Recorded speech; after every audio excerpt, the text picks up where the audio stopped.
This is Go Figure, day 24.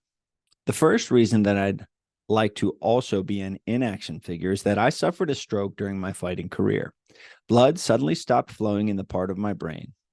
I write about this in my first book. Fighting didn't cause the stroke, as far as my doctors could tell, but it happened after I had started training and having professional fights. 1 minute I was super healthy, and the next minute I was on the floor, helpless. Ah, yes, said Max. I did read about that. What is your second reason? Lesson on the left. Everyone should understand that things can instantly change for no apparent reason. It's serious to think about, but it can also make you more grateful for every good moment that you have. And it can give you more sympathy for someone whose luck changes. So this is true. I did have a stroke back in relatively, well, it was a long time ago, but it was about midway through my professional fighting career, a little bit toward the end of my career. And I had a stroke out of nowhere, and it really shook me. It shook my life. It shook my reality. I was a professional fighter. I was supposed to be super healthy. I couldn't believe this happened. Strokes were for old people, I thought. I was embarrassed about it. Had to go through all kinds of testing. It was just really, really stressful and nerve-wracking, and gave me a lot of fear, not just to fight, but in life. I for a long, long time, I walked around with a lot of fear that it was going to happen again.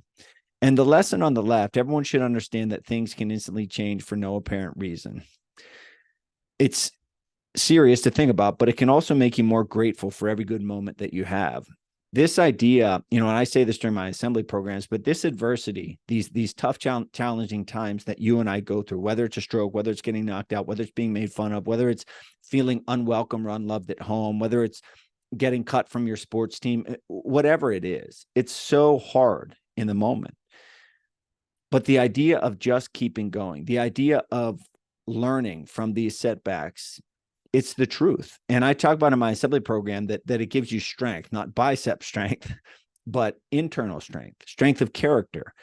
And that internal strength, that strength of character, then gives you confidence that you can take, just like my hero Rocky Balboa says, that you can take whatever life throws your way. That it's about how much you can take, how much you can move forward, your ability to keep going. So as you continue to read this book, but in your life, as you move forward, understand that sometimes there are action figures. Sometimes you are the action figure, and it is awesome, but sometimes you're the inaction figure. And the drawing in the book is presumably me laid out cold, knocked out, but there is a very real picture of me that I showed during my assembly programs of me knocked out too, as a complete inaction figure, not in the heroic pose of the action figure, but the other side of it, the inaction figure. And as you live, you will learn, if you haven't already, how sometimes you are the action figure and sometimes you're the inaction figure. And the best thing that you and I can do is get back up and keep moving forward.